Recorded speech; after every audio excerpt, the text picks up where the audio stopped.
Tamim al-Dari, who had embraced Islam, he used to be a Christian, embraced Islam, an Arab. He got up and he said,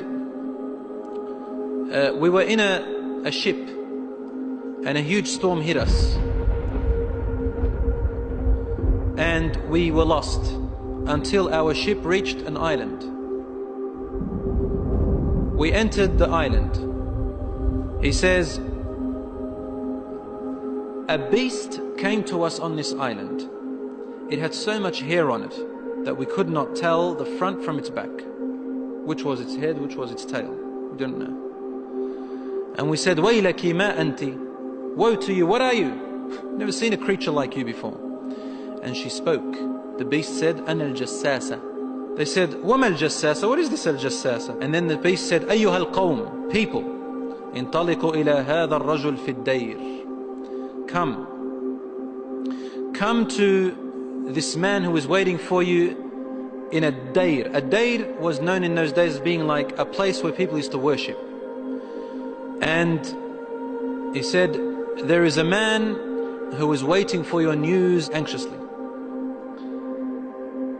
They said, we ran away from the beast immediately thinking it was a jinn. We entered this hut that was set for worship. And suddenly we saw in front of us a person, a man who was the biggest in build that we have yet to have seen. His arms were wrapped to his neck with chains like this. And his head and arms were also chained together to his knees, to his legs, like this. So you can just look up. And he's chained up really well, couldn't move. We said, what are you? And he said, you are able to hurt me because I'm chained up. So it's my right to ask, who are you first? They said, very well.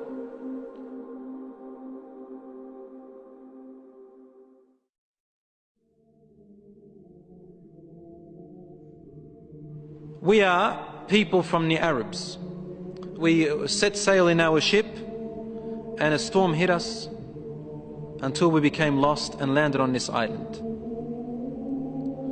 We came to this island and we found this beast that came to us that had so much hair on it, and it led us to you.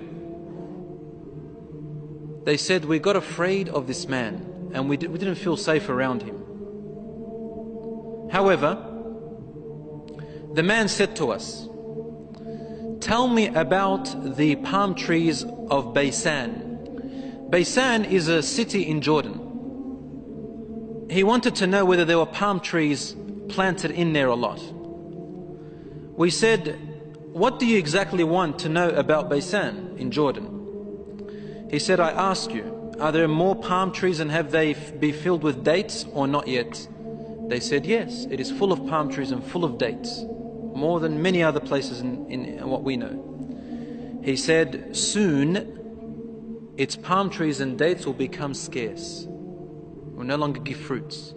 Today, really, in Jordan, dates are scarce now. It used to be in history abundance. Now listen. He said, now explain to me about Buhayra Tabariyya. You know what Tabariyya is? Which ocean, which sea that is? Okay, the Tabariyya Sea. It's also close to Asham. They said, what do you want to know about it? He said, does it have water in it? They said, yes, there's lots of water. He said, soon its water is going to go away. It's not going to exist anymore. And truly today, the water has gone drier than before. Then he asked them, he said, tell me about Zaghar fountain. Zaghar fountain, probably about 3 days journey if you wanted to walk away from Jerusalem, Bayt al-Maqdis, that's where that fountain is. So basically in what we call Israel today. They said, what do you want to know about this fountain? He said, well, is there a large fountain and do people plant a lot of vegetation around it and it gives a lot of water yet? They said, yes, it's got a lot of water and its people plant a lot. Tell me about a prophet who is ummi, who is illiterate, cannot read or write. What has he done? They said he has come out in Mecca and now he lives in Yathrib, in Medina. He asked them, have his people fought him? They said yes. He said, what did he do? They said he was driven out by his own people. But he went to another Arab, the Yathrib people and those who embraced Islam with him, and they obeyed him. This man said to them, really? Has that really happened? They said yes. He said, أَمَا إِنَّ ذَاكَ خَيْرٌ لَهُمْ أَن يُطِيعُوهُ. He said, behold, it is better for those people who obey him to keep on obeying him. He's actually supporting the Prophet ﷺ. وَإِنِّي مُخْبِرُكُمْ عَنِّي. Now I'm going to tell you about myself. إِنِّي أَنَا الْمَسِيحِ. I am Christ. Isa alayhi salam. وَإِنِّي أُوشَكُ أَن يُؤْذَنَ لِي فِي الْخُرُوجِ فَأَخْرُجْ. He said, now very soon, based on the signs you've showed me, I'm going to be given permission to leave and I'm going to come out. فَأَسِيرُ فِي الْأَرْضِ. I will walk throughout the land.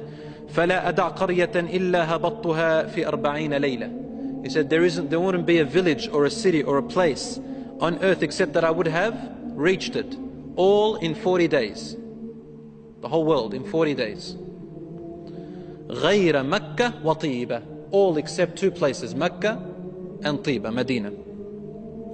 فَهُمَا مُحَرَّمَتَانِ عَلَيَّ كِلْتَاهُمَا. He said, they are both forbidden for me to enter. Now when we say he enters, it means he conquers, takes over. He owns it. كُلَّمَا أَرَدْتُ أَنْ أَدْخُلَ وَاحِدٍ. He goes, every time I wanted to come into one of them, an angel will stand guard holding a sword, and he will prevent me from entering Mecca and Medina.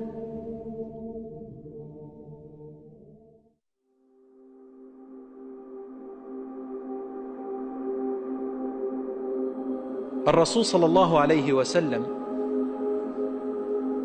started grabbing his stick and sort of, he put it close to his hip, sallallahu alayhi wa sallam, and then he began to bang, to hit the ground with it like this. But he was sort of tense, sallallahu alayhi wa sallam. Something very important. He was really tense about it, and he hit the floor and he said, "Ala hadihi tiba." Behold, everyone, this is Tiba. Meaning he's pointing, this is Medina. He's in Medina, he's saying, this is Tiba, which you are in right now. He said, didn't I tell you that this man will come out and not be able to enter this land? They said, yes, Ya Rasulullah, because he had told them a lot about it before. He said, the hadith of Tamim al-Dari, wallahi, amazed me as he told me about him. Because it's the same as what I used to tell you about Mecca and Medina. Behold, DAJJAL is somewhere in near the oceans, in one of on an island somewhere towards the east of Medina, somewhere there, he said, in one of those oceans. من قبل المشرق ما هو, towards the east somewhere. So even the Prophet ﷺ doesn't know exactly where he is, but in that direction. So it's close to the Middle East at the moment.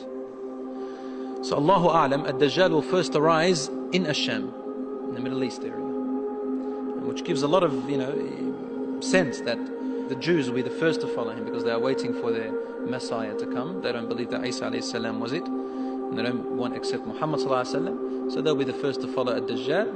They say he is the real Isa. As for the Christians, they believe in the coming of Isa alayhi salam. Because they've mixed up their scriptures, they will think that this is the man. And because he will say, I am Isa, they will ask for him alayhi salam, they will ask for miracles, and he will do these miracles. Some of them won't be convinced. See, afterwards he'll say that I am God. Ana ilahukum. And then they'll say, what proof do you have? He said, only God can raise the dead. He said, okay, what if I raise your parents from the dead? They said, yes, we'll believe your God. So he will be able to get the jinns, the shayateen, to work for him, and he will raise them to become, to look like their parents, and they will speak to them. And so the people, non-Muslim people and the weak Muslims will follow him.